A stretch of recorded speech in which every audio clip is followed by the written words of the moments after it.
I was scared. I've never felt one before because I grew up in New York and we don't really have them often. So I thought it was a train personally, and then it just kept going. I felt really strange because it was my first time experiencing that. I was actually at the office and I just left early, so that was pretty crazy, to be honest. I was really scared, and that's why I'm going home right now. And yeah, just hope everybody's safe. I forgot what time it was, 10:30-ish or something.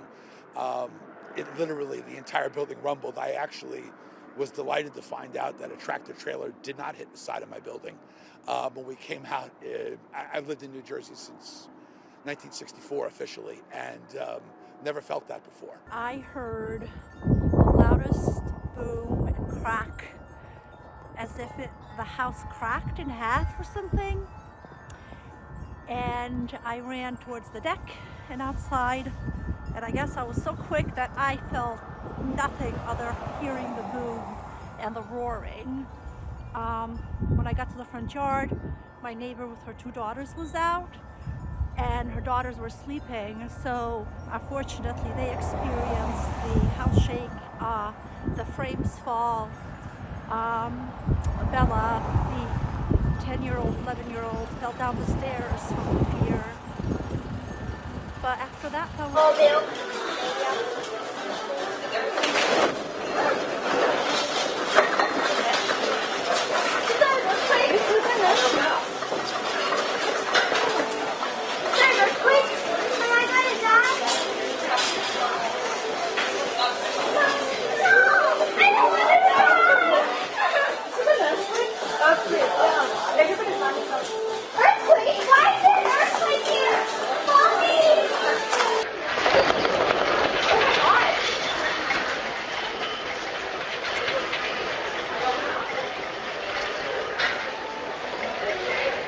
then there was some $1 million homes that found out that the company had done.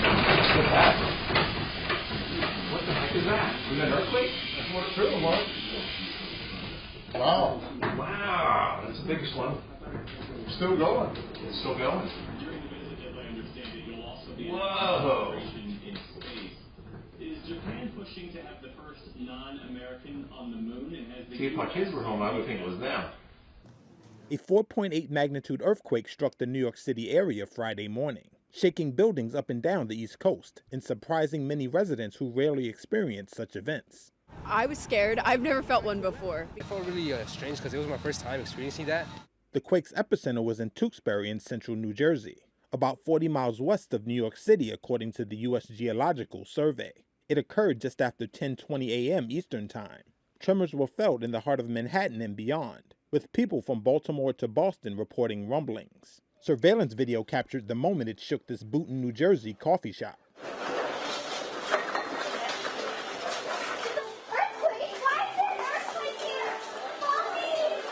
This is one of the largest earthquakes on the East Coast to occur in the last century. New York Governor Kathy Hochul said that engineering teams were inspecting infrastructure and that no life-threatening situations had been identified.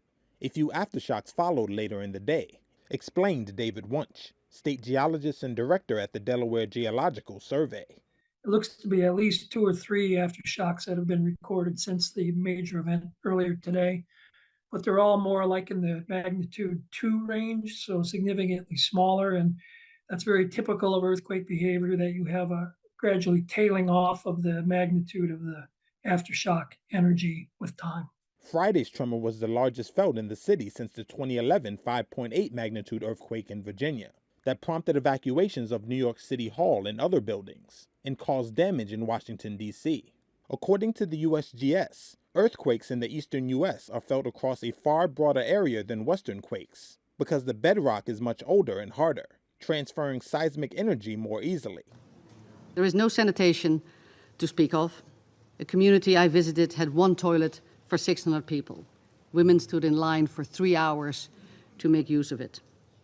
Schools normally form a spine of protection for children, a place where children can seek humanitarian services and normality.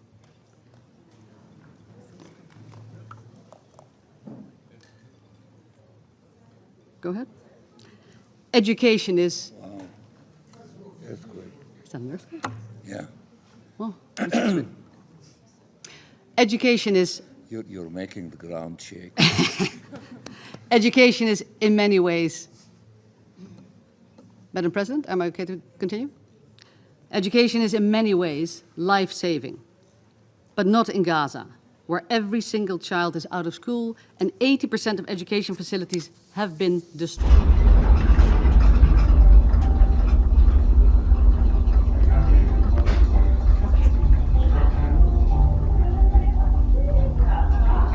I can't imagine a worse place to be in an earthquake than a china shop.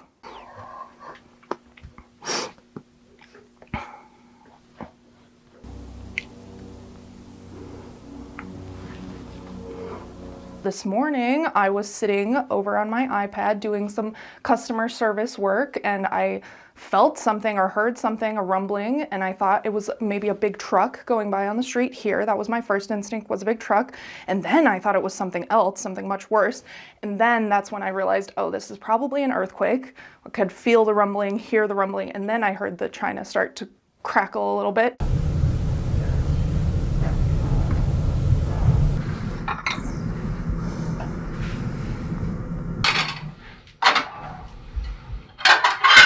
We dodged a bullet, and I feel really lucky, and I can't believe this happened in Brooklyn.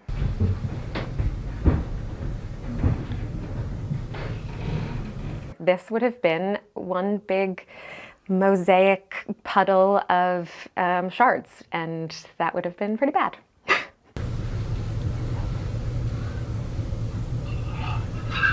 People have been 15 feet apart, and one person experienced it and the other person felt nothing.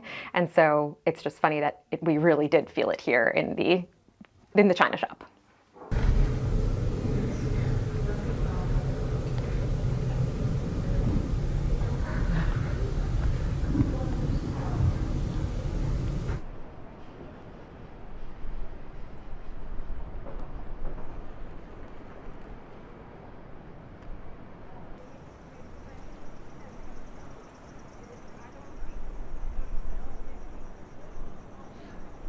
I just felt the building shake a little bit. I was on a work call, and then everyone kind of realized that felt the same thing, and it was, you know, it was an actual earthquake.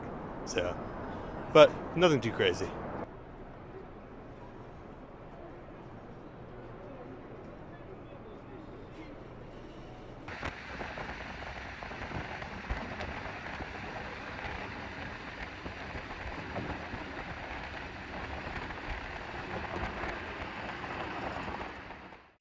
To speak of.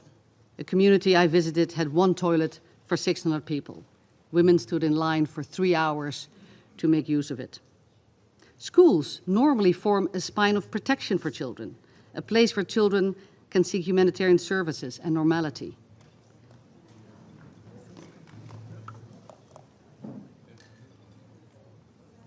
Go ahead.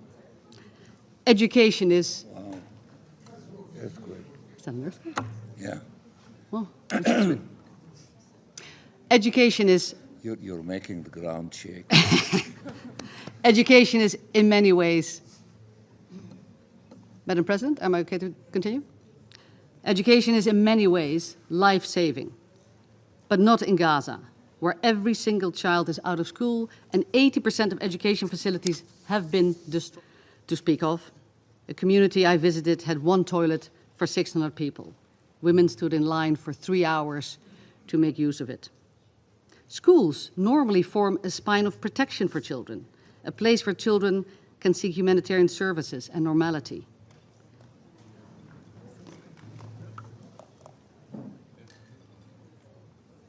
Go ahead.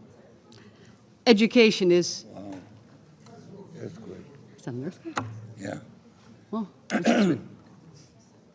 education is... You're making the ground shake. Education is in many ways...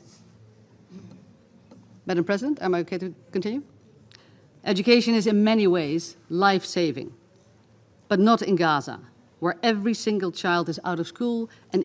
A massive 7.4 magnitude earthquake has rocked Taiwan. That quake killing at least 7 people, injuring hundreds more, and causing heavy damage to buildings. Let's get right to Good Day's Robert Moses. He joins us now with the details on this devastating earthquake. Robert, good morning. Tashani, good morning to you. In addition to the 7 dead, more than 700 have been injured and dozens were trapped. Not since 1999 has this island of 23 million people experienced a quake this strong. Taiwan's strongest earthquake in a quarter century sent items flying off rocking shelves inside this home in New Taipei City and interrupted a live newscast. Buildings like this one in Hualien on the East Coast leaned at impossible angles. It's hard to fathom how they remained standing. Taiwan's earthquake monitoring agency measured a magnitude of 7.2. The U.S. Geological Survey put it at 7.4. The state-owned Central News Agency reported that 2 of the dead were hiking when they were hit by falling rocks. The quake hit during the Wednesday morning rush about 11 miles south-southwest of Hualien, a mostly rural area. Train service stopped across the island, as did subway service in Taipei. Landslides and debris struck tunnels and highways. Traffic on the East Coast ground to a halt. Students were evacuated from their schools and donned safety helmets for protection. As aftershocks continued, some covered their heads with textbooks to fend off tumbling objects. Earthquakes are common in this part of the world, but this one was especially powerful. One woman who lives in Taipei says this was the first time an earthquake scared her to tears. And this earthquake hit as many people were preparing to travel for what's known as Tomb Sweeping Day. It's a centuries-old holiday on which Chinese people honor the dead by visiting grave sites. Those travel plans have now been interrupted. Tashani, back to you. Sending our prayers their way for sure, Robert. Thank you for that report.